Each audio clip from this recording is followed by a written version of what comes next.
نشریات ہماری جاری ہے بعنوان شان حسین. علماء کرام تشریف فرمائے. جناب قبلہ مفتی عامر صاحب بہت شکریہ، بہت نوازش. جناب مولانا محمد رضا داؤدانی صاحب تشریف فرمائے. وسیم وسیع صاحب برادرم ہمارے ساتھ موجود ہیں. اجازت دیں تو وسیم وسیع کے کلام سے آغاز کریں اور پھر ہم امام علی مقام کے عنوان سے آپ کلام پیش کیجیے.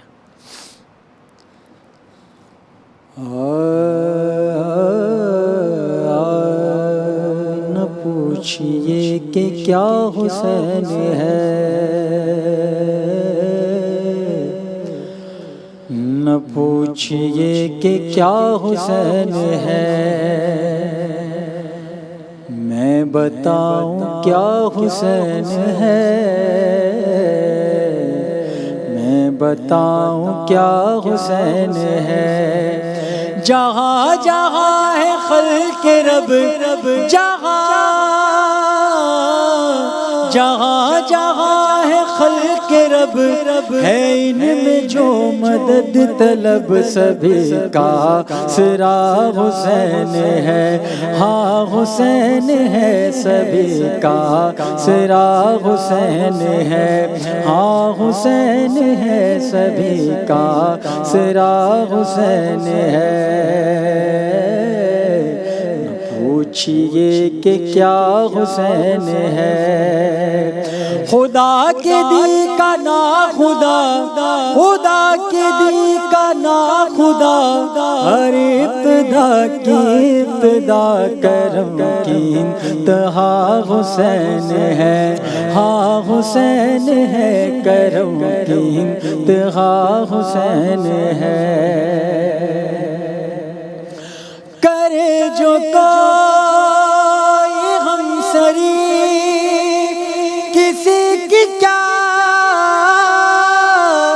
مجال ہے، جہاں میں ہر لحاظ سے حسین بے مثال ہے. یہ ہو چکا ہے فیصلہ، نہ کوئی دوسرا حسن نہ کوئی دوسرا حسین ہے. ہاں حسین ہے نہ کوئی دوسرا حسین ہے. یہ روح ہے سجود کی، قیام کی، قعود کی، کہاں کسی کو ہے خبر حسین کی حدود کی، جو خلق سے خدا تلک پہنچ رہا ہے بے لچک. یہ ایسا سلسلہ حسین ہے. ہاں حسین ہے یہ ایسا سلسلہ حسین ہے. ہاں حسین ہے نہ پوچھئے کہ کیا حسین ہے. ہاں حسین ہے نہ پوچھئے کہ کیا حسین ہے. جہاں جہاں ہے جلوہ گر طلوع میں غروب میں، ہے دائیں بھی ہے بائیں بھی، شمال میں جنوب میں. بتا یزیدیت بتا، بتا یزیدیت بتا، چھپائے گا تو سر کہاں کہ ہر جگہ میرا حسین ہے. ہاں حسین ہے کہ ہر جگہ میرا حسین ہے. خواب غفلت سے جگایا حر کو جب اقبال نے، زیر دامن لے لیا اس کو نبی کی آل نے. عالم دوزخ وہ حر دیکھا جو تھا لجپال نے، کھینچ کر جنت دکھا دی فاطمہ کے لال نے. بڑا سخی میرا حسین ہے. ہاں حسین ہے بڑا سخی میرا حسین ہے. میان دشت نینوا الٹنے فوج اشکیا، بڑا جو شاہ کربلا اٹھا کے تیغ لاپتہ، لگی جو سر اتارنے، کہا یہ ذوالفقار نے، لگی جو سر اتارنے، کہا یہ ذوالفقار نے، غضب کا سورما حسین ہے، ہاں حسین ہے، غضب کا سورما حسین ہے، ہاں حسین ہے، نہ پوچھئے کہ کیا حسین ہے، ہاں حسین ہے، نہ پوچھئے کہ کیا حسین ہے، کرو گے گر مخالفت غم حسین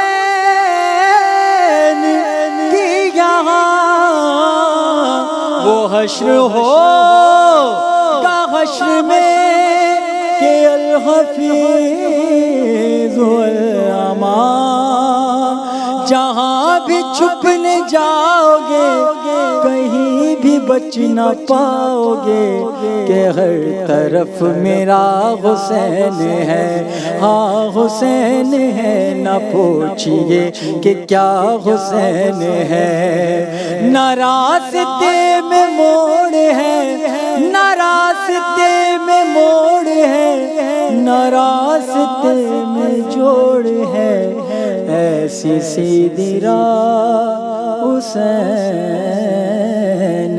ہے۔ سبحان اللہ سبحان اللہ، کیا کہنا ہے، جزاک اللہ، سبحان اللہ، کیا کہنا ہے، جزاک اللہ۔ جناب قبلہ مفتی عامر صاحب، میں ایک ظاہر ہے، جس طرح میں نے پہلے بھی عرض کیا کہ اس داستان کے اتنے سارے پہلو ہیں، اتنے سارے واقعات در واقعات ہیں، دامن وقت میں جتنی گنجائش اس اعتبار سے کوشش کرتے ہیں کہ جو واقعات آپ لوگوں کے تھرو لوگوں تک پہنچا سکیں۔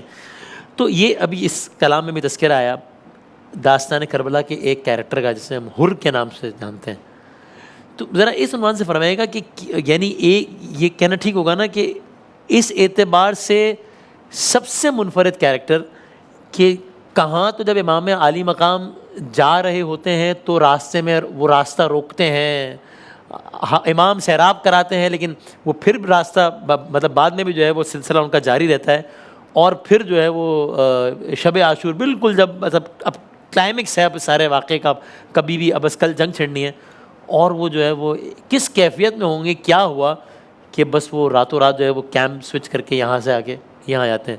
یہ اس کربلا کے اس شہید سے متعلق آپ بتائیے گا ہمیں۔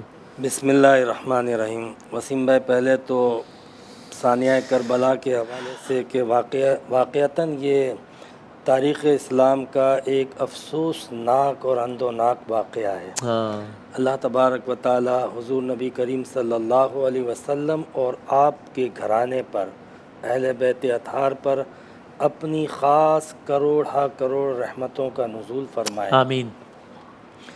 حر کے حوالے سے جو آپ نے ذکر کیا، واقعتاً یہ مطلب ایک ٹرننگ پوائنٹ تھا جو ہر ایک کو، خاص طور پہ اگر کوئی غلطی پر ہوتا ہے تو اسے اللہ تعالیٰ یہ موقع ضرور دیتا ہے۔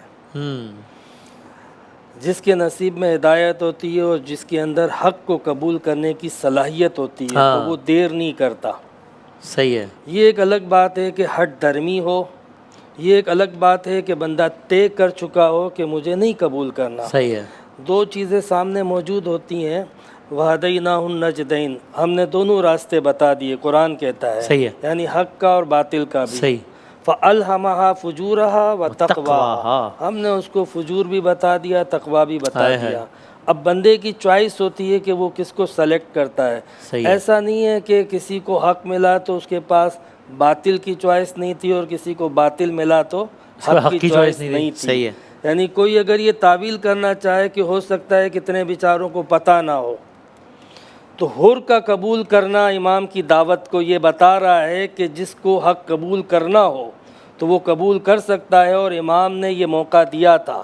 اور اس وقت یہ حالات ضرور تھے کہ کوئی حق کو جاننا چاہے، امام کے مرتبے کو جاننا چاہے، ان حالات اور اس کیفیت کو سمجھنا چاہے تو وہ سمجھ سکتا تھا، اور سمجھنے والوں نے سمجھی اور اس کو قبول کیا۔ صحیح ہے۔ تو حر کا قبول کرنا جو ہے وہ اس بات کی طرف اشارہ ہے کہ جسے اللہ تبارک و تعالی ہدایت دینا چاہے اسے کوئی گمراہ نہیں کر سکتا۔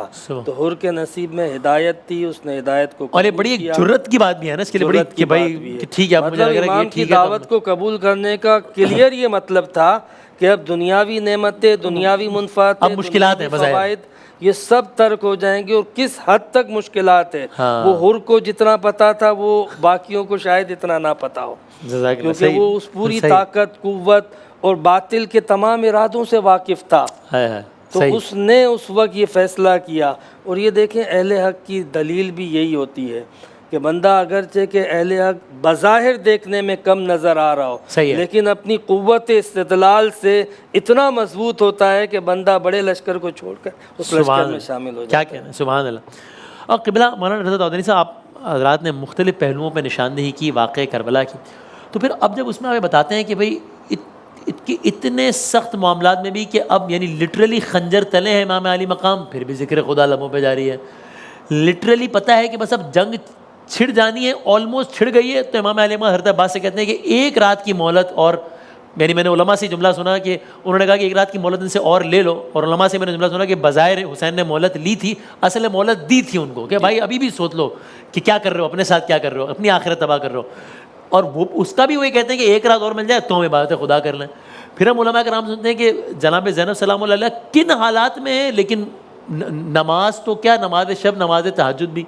تو پھر یہ ساری باتیں کیا دو اور پہلوؤں کی طرف بتاتی ہیں کہ ایک یہ سب کچھ تھا کس لیے، اور پھر دوسرا ہے کہ میں اگر ان کا نام لیوا ہوں تو یہ تو میرے لیے شرط، لازم، سعادت، عبادت ہے کہ میں ان کا ذکر کروں، ان کے ذکر کو سعادت سمجھوں، تکرار کروں ذکر کی، لیکن پھر یہ ذکر کا کرنا کچھ رسپانسبلٹیز ہی میرے ساتھ لا رہا ہے کہ بھائی اگر یہ ذکر بھی کرنا ہے سارا کرنا ہے، ان کی فکر پہ بھی عمل کرنا ہے، پھر یہ ذکر ہی بتاتا ہے کہ نماز کی کیا فضیلت ہے، پھر یہ ذکر بہنوں کو ہی بتاتا ہے کہ پردے کی کیا اہمیت ہے، یہ it comes with a responsibility as well. بسم اللہ الرحمن الرحیم۔ 100% میں آپ کی بات کی تائید، توثیق، تصدیق کرنا چاہوں گا، سیکنڈ کرنا چاہوں گا۔ وہ جملہ بھی ہمارے ذہن میں رہے کہ جب امام نے یہ رات کی مہلت کی بات کی تھی تو ایک جملہ ارشاد فرمایا تھا کہ خدا جانتا ہے کہ میں اس کی عبادت اور اس کے ذکر کو کتنا محبوب رکھتا ہوں، اس کو کتنا پسند کرتا ہوں۔ کیا بات ہے۔ اور پھر ساری رات اس انداز سے عبادت میں بسر ہوئی کہ جو خیموں سے آوازیں آ رہی تھیں تسبیح و تحلیل کی، اس کے لیے الفاظ ہیں کدوین نحل، کہ جس طرح سے شہد کی مکھیوں کے چھتے سے آواز آتی ہے نا، ویسی آوازیں آ رہی تھی، محسوس ہوتا ہے کہ کہیں پر کوئی تحلیل کر رہا، کہیں اللہ اکبر کی تسبیح ہو رہی ہے۔ یہ وہ مجاہدین ہیں کہ جنہوں نے کل جنگ کے میدان میں لڑنا ہے، اور انہوں نے پانی نہیں پیا 3 دن سے، اور انہوں نے پانی نہیں پیا ہے۔ یعنی ایک انسان یہی سوچے کہ ٹھیک ہے اپنی زبان کو کم سے کم حرکت دی جائے تاکہ پیاس تو تھوڑی سی کم محسوس ہوگی، لیکن نہیں، آپ دیکھیں گے کہ ہمارے لیے بھی پانی رکھ دیا جاتا ہے کہ دوران گفتگو اگر کہیں پر ایسی خشکی کا احساس ہو تو انسان اپنے گلے کو تر کر لے، بالکل ایسے ہی، مگر وہ رات بھر عبادتوں میں مصروف رہے اور پھر اس کے بعد ان کے پاس پانی نہیں تھا۔ اور پھر آپ مزید دیکھیں گے کہ یہ تمام تر جو کیفیات ہیں وہ تو ہیں، جب امام حسین علیہ السلام شہید ہو رہے ہیں تو گردن پر خنجر چلا ہے۔ علامہ سید علی نقی صاحب نقن صاحب علی اللہ مقامہ، ان کا ایک جملہ واقعاً دل کو چھو جانے والا ہے کہ کیسے ممکن ہے، وہ جو آپ نے ذمہ داریوں کے حوالے سے کہا نا، کہ کیسے ممکن ہے کہ حسین کا ماننے والا ہو، شمر کا خنجر تو یاد رکھے، حسین کا سجدہ یاد نہ رکھے۔ یہ کیسے ہو سکتا ہے کہ وہ شمر کا خنجر تو یاد رکھے اور حسین کا سجدہ یاد نہ رکھے؟ تو شمر کا خنجر بھی یاد رکھنا ہے اعلان برات کے لیے، اور حسین کا سجدہ بھی یاد رکھنا ہے اطاعت امام کے لیے، کہ انسان یہ نہ بھولے کہ میں اس امام کا ماننے والا ہوں کہ جس نے وقت آخر بھی سجدہ پروردگار عالم کی بارگاہ میں کیا ہے۔ اور یہ جملہ اس کے اندر جو مناجات کے الفاظ ہیں امام کے، یا غیاث المستغیثین، اے فریاد کرنے والوں کے فریاد رس، اور پھر اس کے بعد مناجات کا ایک جملہ کہ الہی قد وفیت بعہدی فاوف بعہدک، اے پروردگار میں نے اپنا وعدہ جو میرے ذمے تو نے لگایا تھا میں نے پورا کر دیا، اب تو اپنے وعدے کو پورا فرما۔ یعنی یہ جملہ اگر آپ دیکھیں، اچھا اسی طرح کا ایک جملہ آپ کو، یہ تو پروردگار سے مناجات کے دوران کیا ربط اور تعلق ہے اور کیا قلبی معاملہ ہے کہ آپ دیکھیں گے کہ اور جن کا بھی تذکرہ ہو رہا تھا علیہ السلام، کہ ان کے حوالے سے یہ ملتا ہے کہ جب ان کو احساس ہوا تو انہوں نے امام کے سامنے آ کر اتنا سا جملہ کا فرزند رسول بہت بڑی خطا ہو گئی، یعنی کیا میں تعویل کروں، توجیہ کروں، کچھ نہیں، بس فرزند رسول بہت بڑی خطا ہو گئی، کیا معافی کا کوئی امکان ہے؟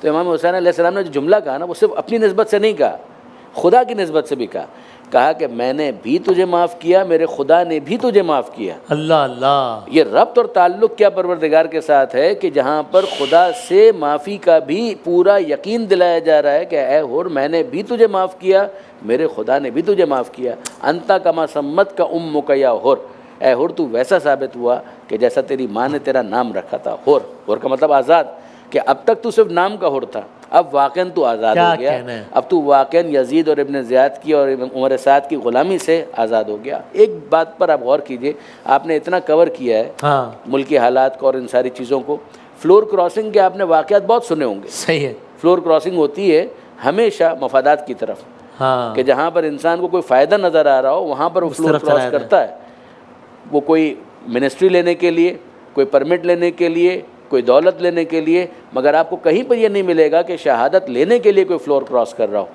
یہ حر ابن یزید ریاحی کا وہ جذبہ ہے کہ جہاں پر حق کی سربلندی نظر آتی ہے کہ کوئی ایسا بھی ہوتا ہے کہ جو حق کی خاطر باطل کو چھوڑ کر حق کی طرف فلور کراس کرتا ہے، جبکہ اس کو پتہ ہے کہ جب میں جاؤں گا تو اس کے نتیجے میں کچھ دیر کے بعد میری دنیا سے روانگی ہے، رخصت ہے، مگر اس کے باوجود وہ قبول کرتا ہے۔ سبحان اللہ۔ اور واقعی عام طور پر اگر آپ دیکھیں یہ چیز نظر نہیں آتی، تو جو کوئی حق کی طرف آنے والا ہے اس کو یاد رکھنا چاہیے کہ باطل کے راستے پر ڈٹ جانا صبر نہیں ہے، باطل کے راستے پر ڈٹ جانا ہٹ دھرمی ہے، باطل کے راستے پر ڈٹ جانا یہ ضد ہے، اور اس ضد سے جتنا جلد انسان دستبردار ہو جائے، ہٹ دھرمی سے جتنا جلد انسان ہٹ جائے، اتنا ہی وہ حق کے طرف آتا ہے، حق کے قریب آتا ہے۔ سبحان اللہ، کیا کہنا ہے۔ نماز، ابھی قبلہ نے تذکرہ کیا، مجھے اشارہ تھا، نماز وہ ہے جو فاقوں میں مصطفیٰ نے پڑھی، جو چکیوں کی مشقت میں فاطمہ نے پڑھی، جگا کے اپنے ہی قاتل کو مرتضیٰ نے پڑھی،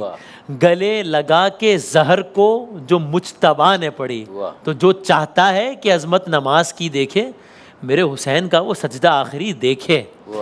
تو قبلہ آپ اسی عنوان سے فرمائے گا کہ پھر یہ یعنی ہم جس طرح ربیع الاول میں بھی ہم بات کرتے ہیں، آپ اس طرف توجہ دلاتے ہیں کہ یہ بہت ضروری ہے، مطلب حد سے زیادہ ضروری ہے، ایمان کا تقاضا ہے کہ سرکار عالم کا تذکرہ کیا جائے، بار بار کیا جائے، لیکن جب اتنی بڑی بات کر رہے ہیں تو پھر اس کے ساتھ اتنی بڑی رسپانسبلٹی بھی ہے۔ وہ نانا کا تذکرہ تھا، اب نواسے کا تذکرہ ہے، یہاں بھی یہی اصول ہوگا کہ بھائی تذکرہ بالکل ہونا چاہیے، شان سے ہونا چاہیے، بار بار ہونا چاہیے، اور پھر اس کے ساتھ پھر یہ رسپانسبلٹی بھی آئے گی کہ اپنے آپ کو باعمل کی۔ یہ کیسے ہوتا ہے کہ حسینی ہو اور پھر نمازی نہ ہو، پھر کیسے ہو سکتا ہے بھائی؟ بہت اچھی بات آپ نے ذکر کی، بالکل تذکرہ ذکر حسین جاری رہنا چاہیے، اور پھر حسین کا کردار، حسین کی سیرت، حسین کی فکر، اس کو بھی برقرار رہنا چاہیے۔ بالخصوص جس طرح آپ نے نماز کے حوالے سے کہا، ہمارے ہاں تو بہرحال ویسے مطلب بہت زیادہ محبت کا اظہار کرتے ہیں اللہ سے، رسول سے، نبی سے، اہل بیت سے، صحابہ سے، لیکن ان کی سیرت کو اپنانے کی بات آتی ہے تو پھر جو ہے وہ معاملہ چینج ہو جاتا ہے۔ نماز کا ہمارا کوئی حال نہیں ہے، کوئی حال نہیں ہے۔ اچھا، جو پڑھتے بھی ہیں نا، ان کا جو باقاعدہ مطلب اپنے آپ کو نمازی کہتے ہیں، یار فجر میں تھوڑی مشکل ہوتی ہے، یار وہ اصل میں آج ایک بہت اہم میٹنگ میں جانا تھا اس لیے میری نماز مس ہو گئی۔ یہ جو آپ نے بات ذکر کی نا کربلا کے پوائنٹ آف ویو سے، کہ آپ دیکھیں کس حال میں امام حسین نماز پڑھ رہے ہیں، آپ کے کام، آپ کی میٹنگز، آپ کے ڈریمز، آپ کے آرام کیا اس سے بڑھ کر ہیں؟ جی، امام حسین بتا رہے ہیں وہاں پہ ایک ایک چیز کی اہمیت، دین کی اہمیت کیا ہے، خلافت کی اہمیت کیا ہے، عقیدے کی اہمیت کیا ہے، لا الہ کی قیمت کیا ہے، نماز کی قیمت کیا ہے، رشتہ دار اور احباب کی اہمیت کیا ہے، ایک ایک چیز کی اہمیت اس کربلا کی اکیڈمی میں بتا رہے ہیں۔ ان کے لیے خنجر ایکسکیوز نہیں بنا ذکر، تو میرے لیے میٹنگ کیسے ایکسکیوز بن سکتی ہے؟ ہمارے لیے کانٹا ایکسکیوز بن جاتا ہے، میرے پیر میں درد تھا۔ مطلب سوچنے والی بات ہے کہ سردی بہت تھی تو آنکھ نہیں کھلی، بہت موسم ایسا ہو رہا تھا۔ مطلب حسینی ہونے پہ ہمیں فخر ہے، لیکن ہمیں حسینی واقعی نام کا نہیں بلکہ عملاً ہونا چاہیے، حسین کے کردار کو اپنانا چاہیے، حسین کی سیرت کو اور فکر کو اٹھانا چاہیے۔ مطلب ہم حسین کا نعرہ لگاتے رہیں، جھوٹ ہم نہ چھوڑیں، لوگوں کو دھوکہ دینا ہم نہ چھوڑیں، تو پھر یزید کی مذمت کیوں کرتے ہو؟ یزید کو لعنت کیوں دیتے ہو؟ اس لیے کہ اس کا کردار غلط تھا، اس لیے کہ وہ باطل تھا۔ تو اب جب آپ باطل کو لعنت دے رہے ہو، اس کے کردار کو لعنت دے رہے ہو، تو پھر آپ اس کردار کو خود کیوں نہیں چھوڑتے ہو؟ سچے پکے حسینی کیوں نہیں بنتے ہو؟ واقعتاً امام حسین کو سلام ہے کہ جس کیفیت میں آپ نے نماز پڑھی، جس کیفیت میں آپ نے نماز کو ادا کیا، فرائض کو ادا کیا، واجبات کو ادا کیا، سنتوں کو ادا کیا، مستحبات کو ادا کیا، یعنی پوری جو اسلام کی گریڈیشن تھی، جتنے بھی احکامات تھے اس کو اس کے انداز میں آپ نے پرفارم اور آخر میں یہ بتائیے گا آپ کی بات کہ یہ کبھی ہم امام عالی مقام کی، ائمہ کی، اہل بیت کی نظارت کی جب دعائیں دیکھتے ہیں کہ وہ جن الفاظ میں دعا کیا کرتے تھے، امام زین العابدین کا ہوتے ہیں کہ تھر تھر کانپ جاتے تھے وضو. اب یہ تو وہ ہستیاں ہیں کہ ہماری ساری امیدیں، یقین، سب کچھ ان کے ہے کہ ان کے توسط سے. اب دعاؤں کے جب ہم ترجمے دیکھتے ہیں تو مطلب یہ ہوتا ہے کہ یہ ہستیاں بارگاہ خداوندی کے آگے ہے، لیکن اپنے آپ کو اتنا کہ یعنی کبھی کبھی انسان کہے کہ میں الفاظ دہرا دوں، امام نے یہ الفاظ کہے کہ بار الہ میں تیرا ایسا بندہ، میں تیرا، یعنی یہ کیا ہے کہ یعنی ان ہستیوں کے تو عظمت پہ کوئی دو رائے ہی نہیں ہے، اور وہ اپنے آپ کو بالکل ہی کہ مطلب کچھ ایسے الفاظ کے بندہ کہے میں کیا کہوں، مطلب کہ اس میں دو باتیں اس میں بڑی اہم ہوتی ہیں. نمبر ایک یہ کہ اللہ تبارک و تعالیٰ کی قدرت اور طاقت کے آگے تو سب عاجز ہیں، صحیح، سب جو ہے وہ اس کے بندے ہیں اور اس کے نیاز مند ہیں.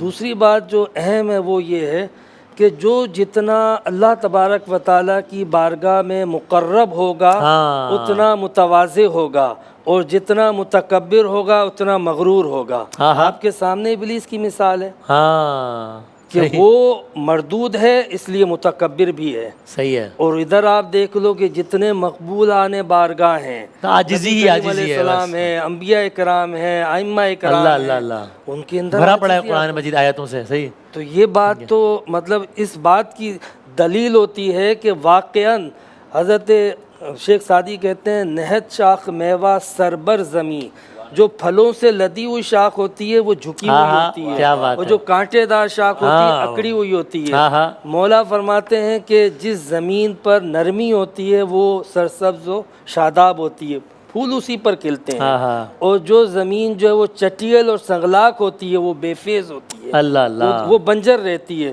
اور خود نبی کریم صلی اللہ علیہ وسلم نے فرمایا کہ جس چیز میں سے نرمی چلے جائے، تواضع چلے جائے، وہ بدصورت ہو جاتی ہے، جس میں نرمی آ جائے اس میں حسن آ جاتا ہے. تو حسین اور حسن کا تو بڑا گہرا تعلق ہے. تو وہ کیسے ہو سکتا ہے حسین ہو اور حسن نہ ہو، نرمی نہ ہو، تواضع نہ ہو؟ یہی تو مقبولان بارگاہ ہیں. واقعاً مفتی صاحب نے جس طریقے سے سم اپ کیا، یعنی کیا بات ہے، سبحان اللہ سبحان اللہ. میں آپ کی اس بات کو کنٹینیو کرنا چاہوں گا کہ اگر آپ دیکھیں نا، کبھی ایک انسان کسی کو مہمان بناتا ہے اور کسی بہت محترم شخصیت کو، تو جو اس کے بس میں ہوتا ہے اس کے سامنے پیش کر دیتا ہے. صحیح ہے. اور جب وہ رخصت ہونے لگے تو یہ کبھی نہیں کہتا کہ میں نے آپ کا حق ادا کر دیا، بلکہ اس کا جملہ یہی ہوتا ہے کہ بہرحال جو کمی بیشی رہ گئی ہو تو سوری یار، معذرت چاہتا ہوں، جو آپ کا حق تھا وہ میں ادا نہیں کر پایا. اس کو آپ کبھی بھی یہ نہیں کہتے کہ اس نے کچھ کیا نہیں، آپ کہتے ہیں کہ اس نے احساس کیا کہ مہمان کتنا بلند ہے. اس کی بلندی کا جب احساس ہوتا ہے، اسی طرح سے دعا مانگتے ہوئے بھی یہ معاملہ ہوتا ہے. ایک مناجات کا جملہ میں آپ کے سامنے عرض کروں کہ حضرت موسیٰ علیہ السلام کے بارے میں ملتا ہے کہ پروردگار عالم نے کہا کہ اے موسیٰ میرا شکر ادا کرو اس طرح سے کہ شکر کا حق ادا ہو جائے. اچھا، یہ پروردگار عالم نے کہا کہ موسیٰ میرا شکر ادا کرو اور اس طرح سے کہ حق کے شکر ادا ہو جائے. صحیح ہے. موسیٰ علیہ السلام کچھ دیر تک سوچتے رہے، پھر ایک جملہ کہا، مالک نہیں ہو سکتا. اچھا، حق کے شکر ادا نہیں ہو سکتا. جب موسیٰ علیہ السلام نے یہ کہا تو سامنے سے جواب کیا آیا آپ کو معلوم ہے؟ سامنے جواب آیا موسیٰ حق کے شکر ادا ہو گیا. جب تم نے یہ سمجھ لیا کہ حق کے شکر ادا نہیں ہو سکتا تو میں یہ مان لوں گا کہ تم نے حق کے شکر ادا کر دیا. کانا سعیکم مشکورا، یہ تمہاری جزا ہے. یہ سورہ دہر کے اندر یطعمون الطعام علی حبہ مسکینا و یتیما و اسیرا، کہ یہ اللہ کی محبت میں بھوک کے باوجود مسکین کو، یتیم کو، اسیر کو کھلاتے ہیں. پروردگار فرماتا ہے کان لکم جزاء، یہ جنت تمہاری جزا ہے، مگر جزا کے اوپر تنوین ہے، تقلیل، تھوڑی سی جزا ہے. وَكَانَ سَعْيُكُمْ مَشْكُورًا، اور تمہاری یہ جو سعی ہے نا، یہ اس قابل ہے کہ اس کے لیے ہم تمہاری قدردانی کریں. خدا کے لیے جب یہ لفظ استعمال ہوتا ہے شکر کا تو قدردانی کے معنی میں آتا ہے کہ تمہاری یہ جو کوشش ہے یہ مشکور ہے، قدردانی کے قابل ہے. کیا کہنا ہے، جزاک اللہ. دی ہوئی اسی کی تھی. حق تو یہ ہے کہ حق ادا نہ ہوا. یہی حسین بزبان حال فرما رہے، سب لٹا دیا، لیکن ان کی عظمت کو سلام، عاجزی کی اور تواضع کو سلام، کے پھر بھی کہتے ہیں کہ حق ادا نہ ہوا. سبحان اللہ، لطف آ گیا. بہت نوازے، بہت شکریہ علماء کرام کا، وسیم میں بہت شکریہ، جزاک اللہ. بریک کے بعد حاضر ہوتا ہوں دوبارہ.